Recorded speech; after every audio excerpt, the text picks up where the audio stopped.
Okay, so to knit, you want your chopsticks or your pencils. I'm going to use my wooden chopsticks because y'all probably have wooden chopsticks or wooden pencils. Um, Whenever I teach someone to knit, I say, "Are you right-handed?" And they usually say yes, and then I say, "Thank God," because I am more used to teaching people who are right-handed, and I'm also right-handed. But if you're left-handed, do not fret. I'm sure you can learn from this vid too. Um, so what you want to start with, you got to get your string or your yarn, okay? Um, and you first thing you want to do, so you want to, well, before you even start knitting, okay?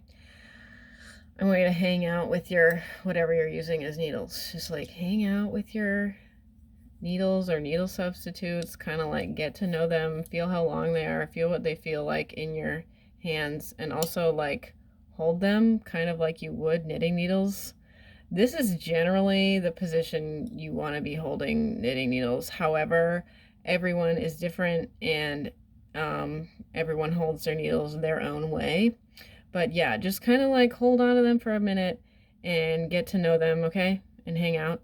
Anyway, that way you're just better acquainted with them in general. So what you want to start out with, the first step is we're casting on right now, but the first thing you want to do is you want to knit not knit, you want to tie a knot. Okay?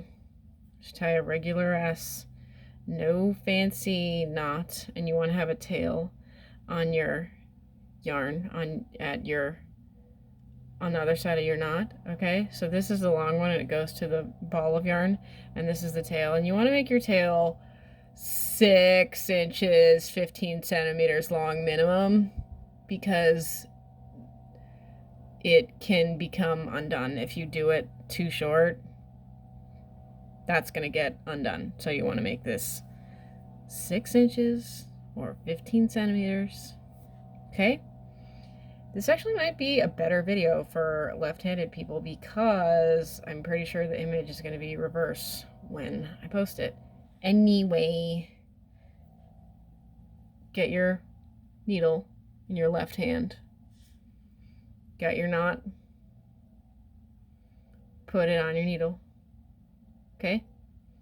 It can be a little bit tricky with chopsticks because of how they're designed. A normal needle has a pointier tip, like the tip ends right here, and then the rest of the needle is uniform size. These are more pointed, is what I'm saying. Anyway, I'm sure you can handle it.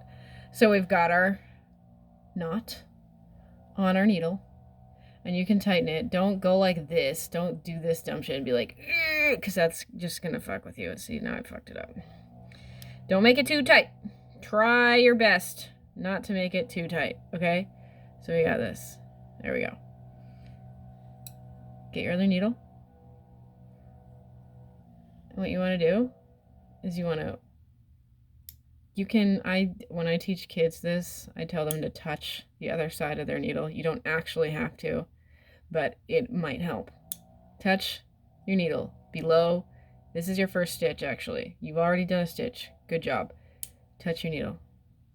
And what you want to do is you want to get your other needle into this loop of the stitch, okay? So it's behind, they are crisscross. A lot of people like hold their needles weird and shit or go like this. Just like make it crisscross, make it an X, okay? And then you want to take your long yarn, make sure you don't take the tail. Take your long yarn, hold it in your left hand. Take your long yarn and put it around the back needle one time.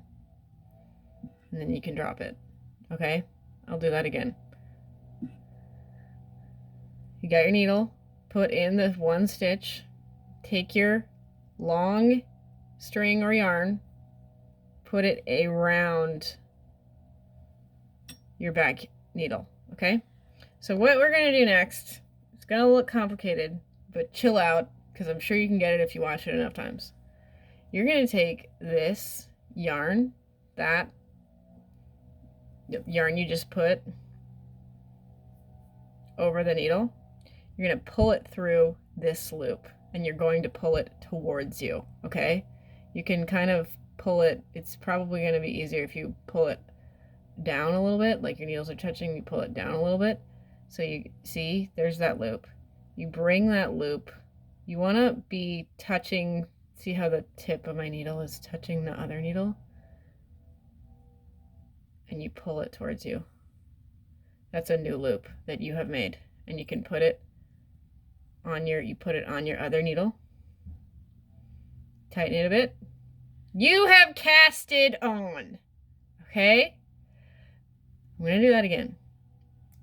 Touch this needle.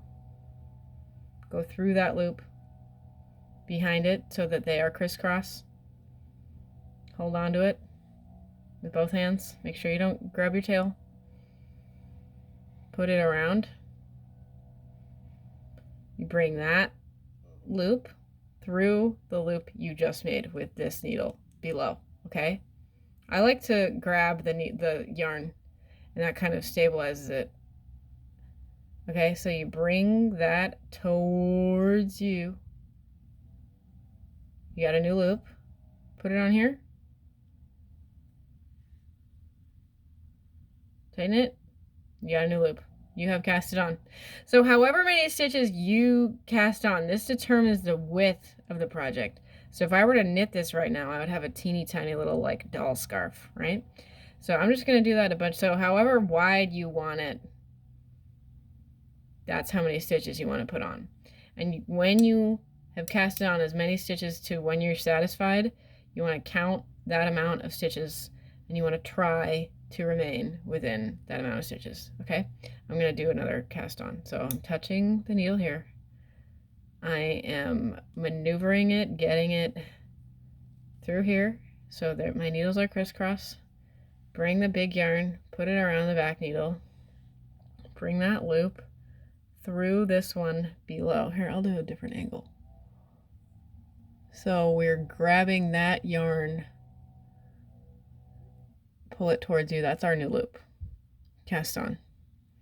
Tighten it a little bit. Okay, now we have 4 stitches. Alrighty, so let's do this a bunch of other times. We got the needle through. Put it around. Bring it towards you. You got a new loop. When other people teach knittings, well, when I have taught knitting before, and if you're doing this with very young children, you can probably just cast on for them, because knitting is actually slightly different than this. This is just casting on. But you got to cast on if you're alone. I can't cast on for you. Sorry. So we're casting on right now. There are other methods to cast on. I don't know them, and I'm not going to learn them because I know how to cast on, and y'all can see me cast on right now. So let's see how many stitches we have casted on. 1, 2, 3, 4, 5, 6, 7, 8, 9. I want to do 10. One more. Okay, I'll do that slower. So we got our needles together. Bring this around, put it around there. Then bring that yarn, that new loop, towards you through this loop.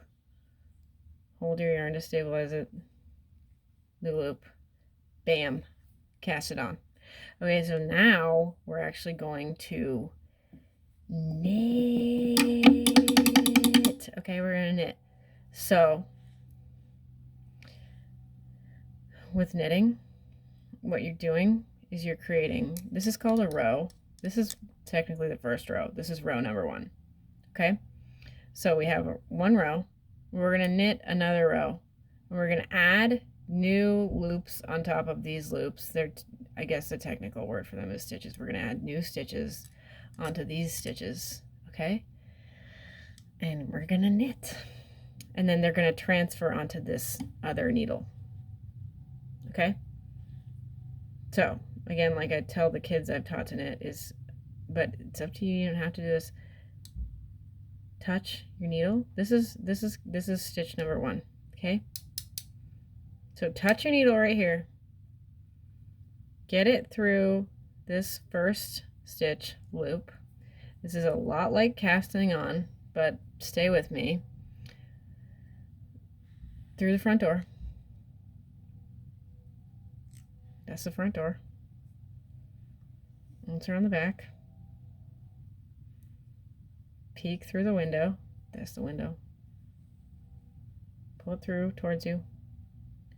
Burp! Off jumps Jack.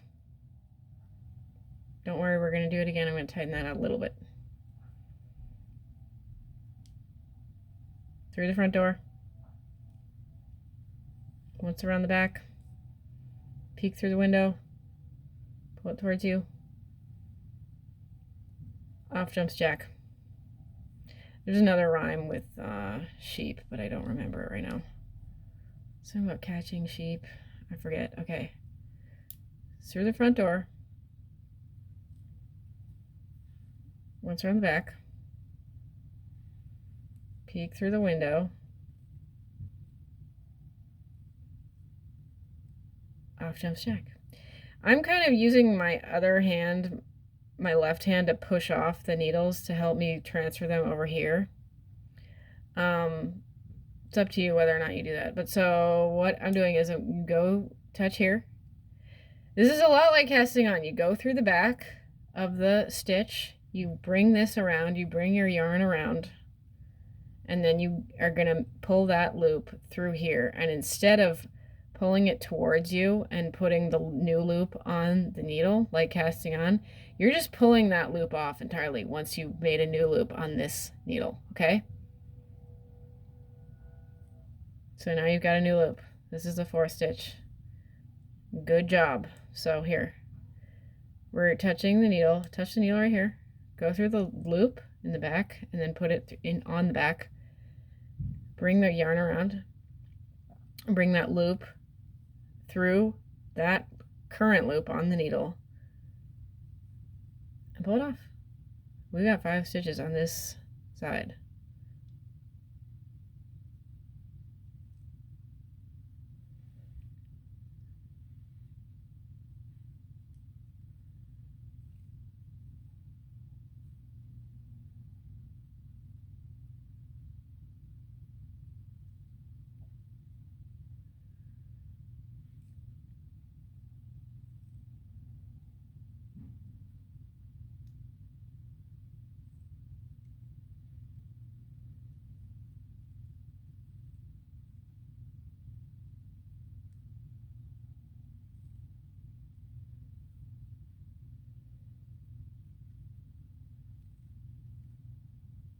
People get anxious about this last stitch, but you do it just like you did the other ones, okay?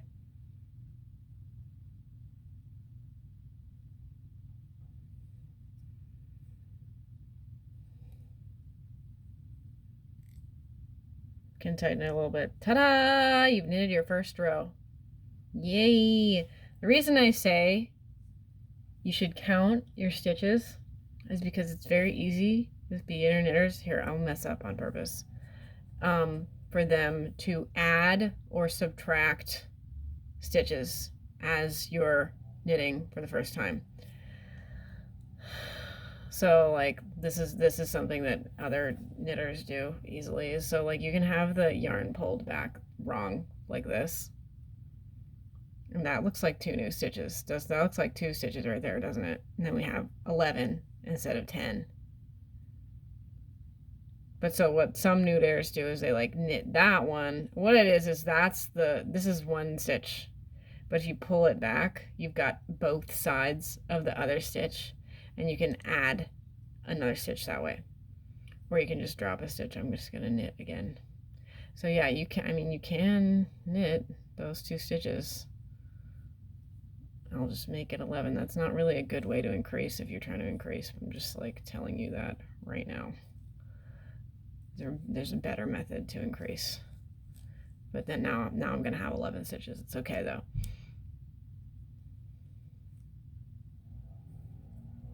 Here, actually, I wanted to show you that. How to position your yarn better. especially if you're just knitting for the first time.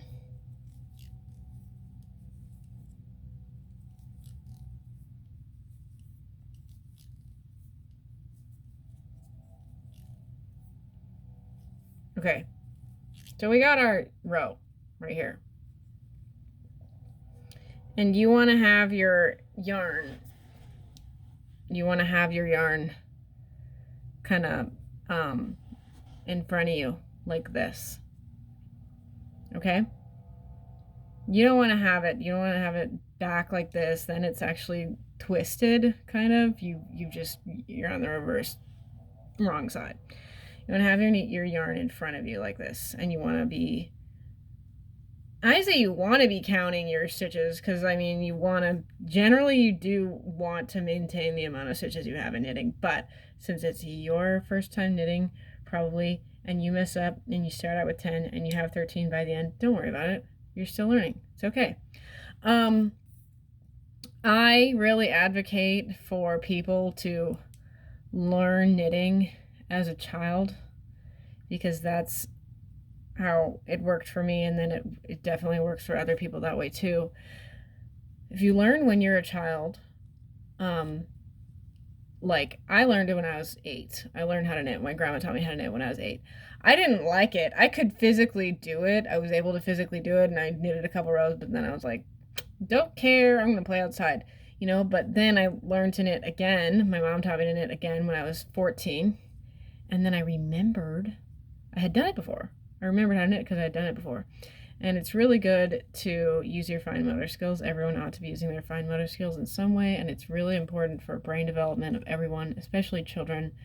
You want to be teaching them to use their fine motor skills as well, okay? So, look at this. I hope this is helpful. I feel like I could do a whole video of me just knitting. Maybe I will, without instruction. And now you're knitting. Okay, quickly before I end this video, I want to talk about yarn a little bit. If you're lucky enough to be able to go buy yarn right now during quarantine, you want to buy a yarn that has a little bit of, this one actually doesn't have that much give to it. Here's the one. This is a yarn that has some more give to it. You want to buy yarn that has like some spring to it. Like, see how that's kind of stretchy? This is not that stretchy, and I can do it because I've been knitting forever. See how not stretchy that is in comparison? That's because this is cotton yarn. I do not recommend cotton yarn for someone who's a beginner knitter. I recommend an acrylic yarn, and a bouncy acrylic yarn. Red Heart yarn is really good yarn to learn to knit with. That's acrylic. And then I recommend about size 8 needles. If y'all have seen me knit in my videos, actually I have it right here, silly me. I really prefer circular needles because that's what I'm used to, and these needles like this, knitting like this is like just, I don't do it anymore. I'm beyond that. But like, see, this is what's called a circular needle. These needles are connected, and then I can make a big ass long thing with it. Do you understand? So you probably want to get about sorry, these are all I forgot to say, these are all American. This is American sizing, this is American gauging, okay? But so you want to get about a size 8 needle American, and there's a Canadian, English, rest of the goddamn world equivalent to 8 American size. I don't know what it is off the top of my head. And you want to get acrylic needle. Actually, I could tell you. That's only if I have my needle gauge handy. Which I don't, and I'm not going to look for it. But so, get around a size 8. And get, I recommend, this is worsted weight yarn. If you're going to get organic yarn, like high quality yarn to learn to knit. I don't know, props. This is worsted weight, and it's about the same width as this cotton yarn, but there are all these different weights of yarn. You'll figure it out. I'm sure someone at the knitting store can also help you. Okay, thanks for watching my video. Bye.